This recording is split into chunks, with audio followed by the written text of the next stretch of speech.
So today is April 15th, and we wanted to make a video over the market over the past week, and also what we're doing within our portfolio to try to take advantage, or if there's anything to take advantage of in the market.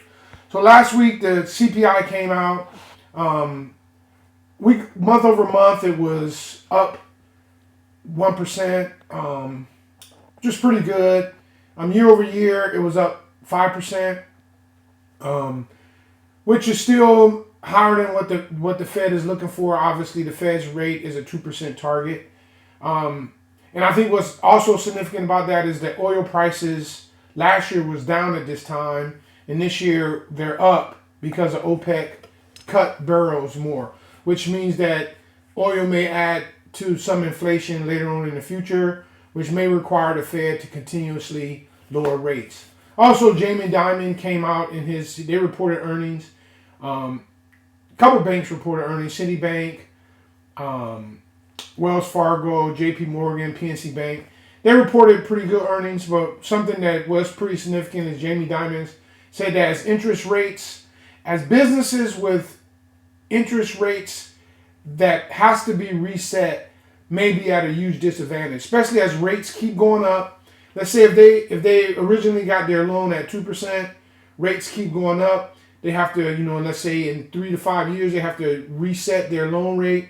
They may not be able to afford that increase in interest rates, which may significantly hurt their business. And he also predicted because of that, there may be other small banks that has failure. And as you may hear a lot on the news, on financial news, is that a lot of commercial real estate may have to be reset, which is kind of along the lines is what they're talking about.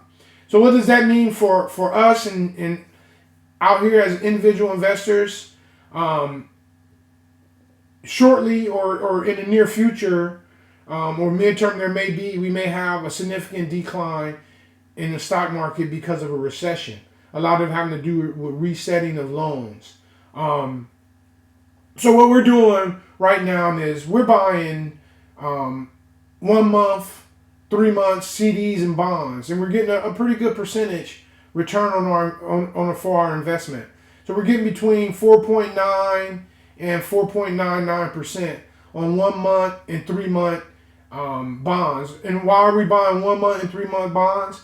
Well, the reason why is that we want to be able to make some return on our bonds.